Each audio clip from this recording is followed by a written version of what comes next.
Hello, folks. Welcome to another episode of the Black Thoughts podcast. Today we have on two special guests, the Singleton Brothers, Demetrius and Demetriyone Singleton. They are local educators, and they do much more in their communities as well. So how are y'all doing today? Good. Great, man. Great. Thanks for having us. Oh, yeah. No, I appreciate y'all for being on for sure. Like, it's dope to just be able to talk with other, like, black educators who are, like, around my age and all that, too. And us almost kind of growing up together with, like, track and all that. Right, and all yeah, that. sure. Yeah, for sure. It's cool, you know? Definitely. We're getting older. Not old, just older. This older. Yeah. But I want to kind of start off with y'all just being involved in like education. What kind of sparked your interest in being in part of education as a field? Go ahead, you take it. Okay. It first started off with like coaching, sports, having a love for sports.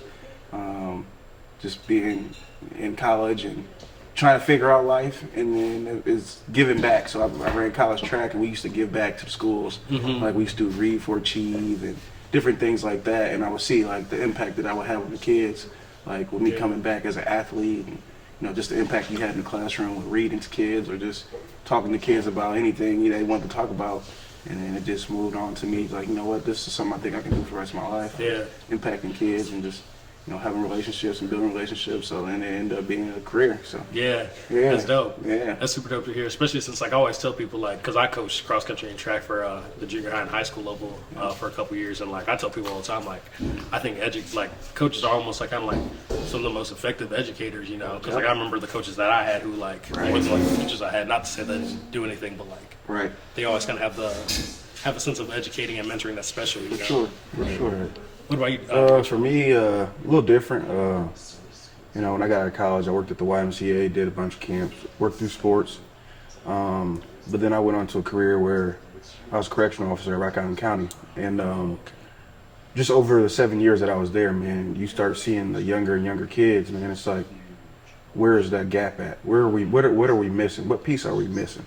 Mm-hmm. And, just rerouted this past year. I actually went back to school and got my teaching license. So, this is my first year actually working through the school for a full year. But just, trying to bridge a gap, man. Just trying to help those kids and try to help prevent them from getting into the system. Trying to give back to my community. Yeah. Touch a few lives, Mm-hmm. plant a few seeds. Just, Absolutely. that's what just drove me to be a teacher. So, Mm-hmm.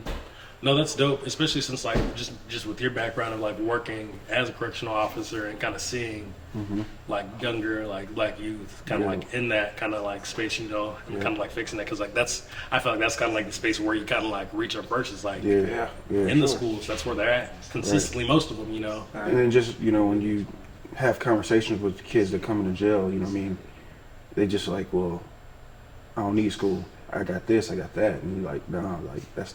Like education can carry you different routes. Mm-hmm. Some of them, can't read, can't write, barely can write their names, stuff like that, signing signatures with, you don't even know what they wrote, what I'm saying? So it's just the small things like that made me, go back to school and just say, hey, I want to be a teacher, try to impact those kids, try to, teach those kids, because, a lot of, in our community, it's a lot of single parent homes, what I mean? So a lot of them probably don't see dad, or they don't see mom, or vice versa, and you just got to try to help those kids and bridge those gaps. Mm-hmm. And they start at school sometimes is their safe place. They might be dad at home, but when they come to school, they might just feel like a kid. So yeah, it's where they get sometimes school. It's funny because we just had our last day at a Grantwood and all that, and one of the students, there's a couple students I was talking to after, and I was like, y'all excited for the summer break? And they're like, not really, because like we don't really, it's just like there's stuff to do here. There's not stuff to do at home. And like for me, I'm like, it reminded me just like what you were kind of saying, like school's kind of like where they know they're going to get a consistent meal. Yep. They're going to like be with friends. They're going to like be around people who like really care. Sometimes they won't say it, but like they kind of look at you kind of like almost a parental figure. Now, obviously they don't look at you like as a mom and dad, but like kind of the attributes of like who you are as an educator. They look to that and value those things, so those are very important for those kids who are in those spaces, So, with both of y'all as well, kind of like being kind of like young black educators, like myself, like and you kind of like having finishing your first year, and you being involved for a while, like are there any kind of barriers that you guys had to kind of overcome that you can recall being like a black male educator that kind of made the job like have more hurdles than necessary? I don't think it's a challenge. I just think it's good thing for us, but sometimes the schools rely on us a little more than they need to. Instead of being able to train your staff to be able to adjust to those situations, they rely on you. You know what I mean? So Yeah. No, it's crazy because I've noticed that a bunch, even with I think this past year, just like being a junior high teacher with the behavior schools and all that. I found myself being more called for when it came to like disciplinary actions and all that, where they wanted me to be kind of like this kind of authoritative, like loud, overbearing educator, because that was kind of perception. But like I'd always come to these students again because like my relation with them and be like, hey, like, what are you doing, so and so? Like, let's clean this up. We gonna be patient with you. We gonna do it, you know. Which like I'm grateful for being able to have that space with those students, you know, because that again kind of like with a black male who kind of comes at them in that way, it's special, you know. But at the same time, it's like you were saying, like there's a lot of like expectation in that sense, you know. For sure. Some of the barriers I've seen, I'm just like, I think like you're the monster in the room. Not necessarily the monster, but the monster. Like you got the biggest voice and you don't even know it. Like, you know what I mean? Like I think, you know, sometimes, like you said, we're rare. And in those meetings and those conversations you have, some of them are difficult because you are the odd person in the room and they're like, hey, you should do this and this and this to this kid. And you think in your head, you're like, no, that's not going to work because that's not how we talk. That's not how we communicate. That's not what we need as, you know, African-American males, females, as a community. So some of those conversations you have with other staff members, just trying to educate them on how to move in certain situations with certain students. I think that's a barrier that we see a lot as black educators, just being in the meeting, being the outcast in the room and having different views on how to deal with different situations. Like, I think sometimes, you know, people think that there's only one way to do certain things with students, and it's not. There's you got to learn your students. You got to get a feel for them. You got to know a little bit about them. Learn your students, because then you can have those tough conversations, or you can be a disciplinary, or you can be whatever you're trying to be at that time. But if you don't know the kid or you don't communicate, you know, with that kid, it's different ways to move. So I think we got to educate all staff members, not only African Americans, but all staff members in the building about certain things that our community need and our students deal with at home to be able to, you know, be disciplinaries and things like that. So I think that's one of the biggest barriers I see. Other stuff is just natural. It's not a barrier. It's just part of the job. It's a lay of the land. Like, just being able to communicate with those kids and things like that. And I like how you said that, especially just being able to, like, essentially what you're saying was just kind of being creative as an educator, being able to, there's not one way set way to like work with kids and all that. And it's funny because we're definitely gonna talk about that a little later, because I definitely want to expand on that for sure. Because I think it's important. One of the things I want to talk about, what kind of pertaining to that, was kind of like because Demetrius, you posted the article, I think like a few weeks back, about kind of like the situations happening kind of like with the Bendorf School District, where they had like all these students that they said were kind of like kind of behaviorally kind of like chaotic and kind of making the job harder and all that. And like you had a couple things like kind of like a couple pieces to say on that, but I want to know your guys' perspective on like that was kind of like the situation with the Bendorf School District and all that. My first reaction was well, it happened in Bettendorf, so that's why it got publicized. But you look at Rock Island, you look at East Moline, you look at Moline, you look at all the surrounding areas, Davenport, we got them same problems every day. Absolutely. So why didn't nobody come cover that? You know what I'm saying? That's what my first reaction was. But then my second reaction was, well, yeah, you can, as a parent, you can come say, oh, well, the school didn't do this, the school didn't do that. But I'm a firm believer that education starts at home.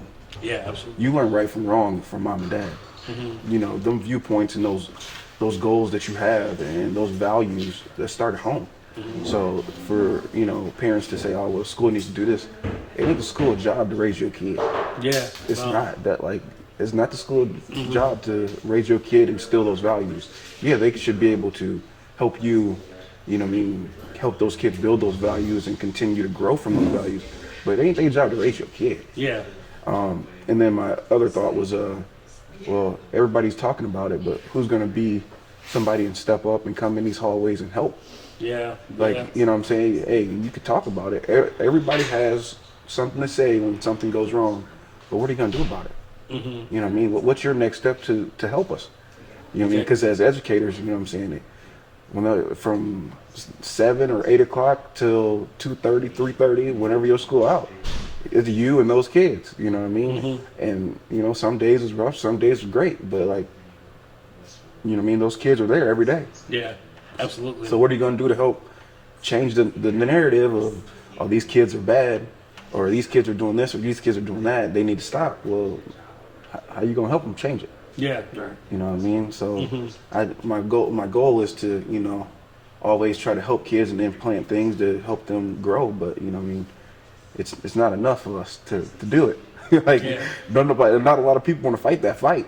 Yeah. You know what I'm saying? So, Yeah. you know, that's just what my thought was, you know what I mean, just, I had a variety of different thoughts that went through my mind, but, you know, when I posted the post, I'm just like, it's got to be said. Somebody's got to say it. Mm-hmm. Yeah, you could talk about it, all these problems, but are you going to help change it? Because I guarantee some of the people that posted or some of the people that complaining, your kid ain't innocent. Yeah. Like, They done like we all know. Hey, we've all been there. Hey, I'll tell you one thing. My mom was a big firm believer. Hey, I'll come battle for you, but if you did something wrong, you better tell me you did something wrong before I go battle for you. You know what I'm saying? It's like put it all on the table. Yeah, like, whatever right. you did, Yeah, what you did. Let's be transparent about it. Right. No, it's true though, and I like how you kind of like said that too, of just like how like when it comes to like working with kids, it's just like it's almost kind of like it's a village mentality that's got to happen. It's just like it's not just a teacher, it's literally the parents and all that.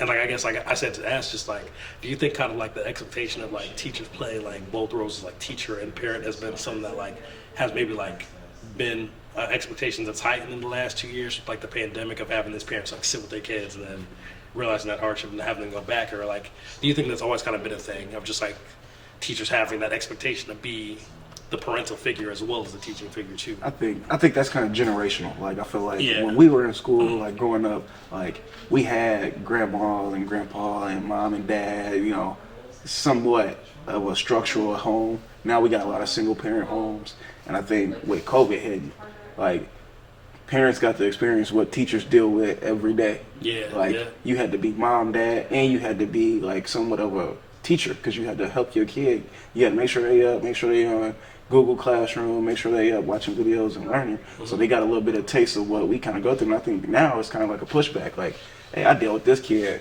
every day for all these days, and now they back in your hands. Now you do your job, and you're gonna do a little bit of my job too, because I did your job a little bit last year. I feel like it's a little bit of that, and I also think this parents haven't lived through nothing like that. And we have a lot of younger parents as well dealing with kids coming through the school system, and I think that they was thinking like, well, my grandma didn't have to do that, so I don't got to do it. So now you kind of throw us to the wolves here, and you know.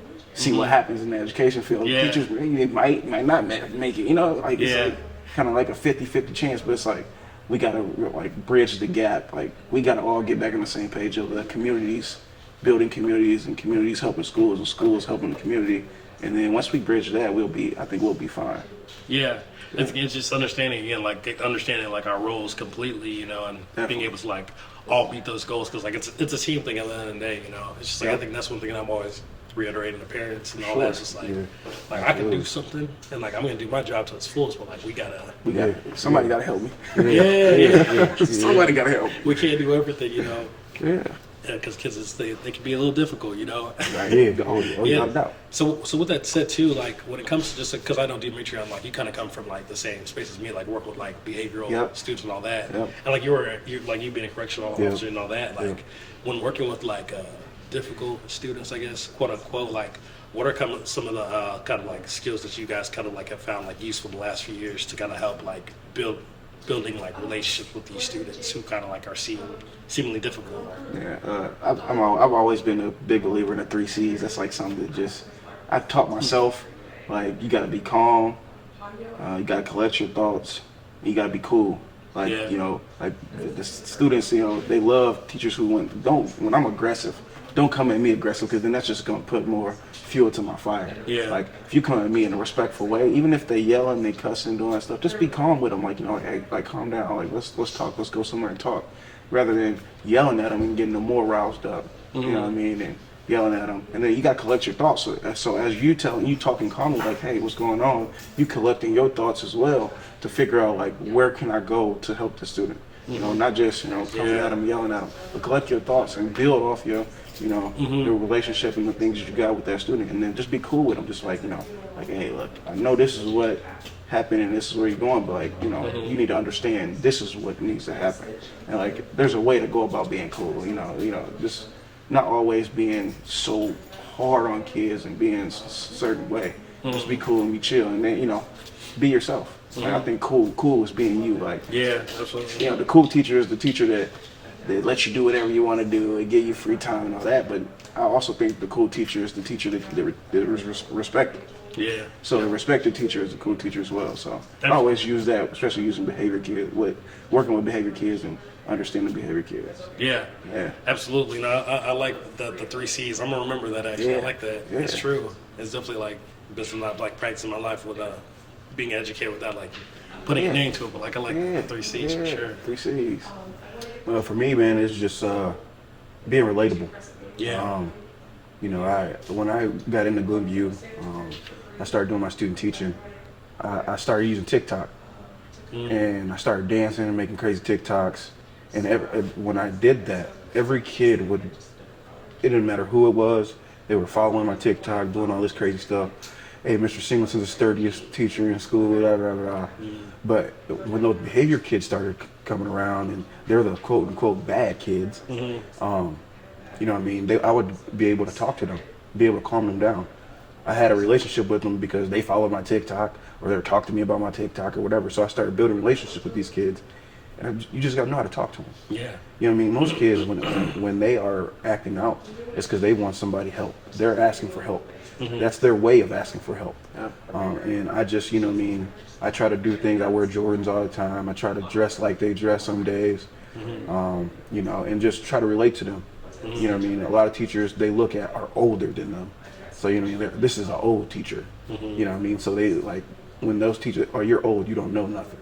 Yeah. You know what I mean? But if you're young and you're dressing like they dress, you're doing the things that they do, you can relate to them. Yeah. And they start to feed off of that. Yeah. And then they're more prone to come to you, you know what I'm saying? So, you know, I just use that, you know what I mean? And just try to, you know, keep those kids engaged. Because, you know, most teachers are older or they're not cool, you know what I'm saying? So I try to be the cool teacher, and you use multiple, you know, avenues to reach those kids. So. Yeah. No, definitely. It's essentially just kind of like just being like Demetrius is saying, kind of just being you at the end of the day with these students. You know, like I think that's what it is. You know, I feel like you do that. You know, I think when students are always gonna like gravitate towards like the authentic. When they feel like you like when they feel like you real, they're like, okay, like I can trust this guy. Like, he's keeping it 100%. You know. Yeah. And that's how you do it. You know. Yeah. So I want to talk about y'all's nonprofit. I gotta remember the name of it now again. It's focus on our community and all that. So how did that come to be, like as a entity? Well, you know, we're risk takers. So we started a business called Focus Fundamentals, and it is to help young athletes train, build strength and conditioning, build on their skills. And once I got into the school, you think about the Quad Cities. In each city, there's multiple places kids can go to get resources. In Rock Island, you got the King Center, you got Lonnie Ray's Academy. In Moline, you got the Boys and Girls Club, you got Youth Hope. Yeah. In East Moline, there was nothing. We're East Moline guys. I came to him, I said, listen, this is what we got to do. I said, these kids need these resources, you know what I mean? They need our help. Yeah. They're asking for help. You know, so me and him sat down, came up with the game plan, and Focus Fundamentals was our thing, but our saying is, you know, if you focus on the little things, you'll build more skills. So we kept the focus theme, and now it's getting bigger. It's going to be focused on our community. So focus on every aspect of the community, whether that's, you know, some kids need food, some kids need mentorship, you know, some kids need outlets, some kids might want a job but don't know how to get a job. So just trying to build those fundamental skills in life, and we're going to focus on our community and use those things to build it. So, you know, that's what we did. So we're still in a couple legal processes of making sure we got all our paperwork and all that stuff done, but we're ready to get started, man, and it's gonna be fun. Yeah, that's what's up. No, I love that because like it does two things. Like it gets kids again like involved in their community, you know, in a productive sense, you know, and also just kind of like it kind of just it teaches kids, it mentors kids outside of like the school sphere, you know, because I always tell people like for me like one thing I learned in this last past year is just like school's important. It's super important. Like it's an important entity, but education can also happen outside of it, you know, in very meaningful ways too. So the fact that you guys are facilitating that is really dope. So Definitely. so remind me too, like when did you guys start this nonprofit now? So our nonprofit started technically last year because our business had just opened. We were under construction for a while with COVID and all the parts and wood and the price of everything. We were trying to manage that. But we started last year. We got a team together. And we just started meeting every month for an hour, and then it ended up being every 2 weeks, just building and building, making relationships. So we've been technically under the wraps for about a year and a half now, and then legally, we just we're at the end of officially being nonprofit status. So April 14th, I think, or April 13th, something like, was our official day, legal day. Nice. But we've been working for a year now, just making sure we got everything we need and all the resources, and we're still trying to make connections with different people in the community. So we're just looking to do something it's productive. Looking to help some kids reach their goals. So it's gonna be fun, man. Yeah, no, it's always fun, man, working in that kind of capacity with kids, So for people who are kind of like watching this and listening too, like for people who kind of like hear about y'all's nonprofit and all that, how can they support y'all's nonprofit and what you guys are doing? You can follow our Facebook page at Focus on Our Community. There's also Focus Fundamentals. That's our business, but we kind of bounce things into both. Just follow. You can donate. I believe we got we got a website as well. What's the website? I'm not official right now, but it's Focus Fundamentals.square.lts. I believe I'll get it to Aubrey so you can post it on the internet. But yeah, man, just that's all. We're just looking for support. We've had some meetings. We've met with a couple local, different businesses, things like that. Just trying to bridge a gap. Yeah. Partner up and be able to, let kids see all the resources that are around here. I know Rock Island does a great job. Moline does a great job. And some of our kids do go to Youth Hope in Moline from Glenview. But now they can say, hey, we got a youth center in East Moline. Yeah. You know what I mean? That's big. A lot of people take pride in their cities. So we're just trying to do that. Yeah. I know my brother, he's wearing that red and gold now as a coach, but he still bleeds orange and black deep down inside. So we're still trying to help East Moline grow. So yeah. No, I appreciate y'all for doing that work for sure, especially for just for the youth, because they need that, especially in a space where they don't really have a lot. So y'all doing good work for sure. Hey, you're doing great work too as well, man. I think the best day of our career day was you coming to my classroom, man. Them kids ain't stop talking about you, so that's keep crazy. doing that's what you're doing, man. It's great to see that. Yeah, absolutely. No, it's work, but it's good work, as y'all know. For sure, for sure. For sure. Yeah, so Demetrius and Demetrius, I appreciate you guys for coming on too, for sure. Appreciate you for your having time. me. appreciate you. Most Yeah. definitely. Most definitely. Thank y'all for tuning into Black Thoughts Podcast. Subscribe, like, and follow, and share as well. Thank you guys for tuning in.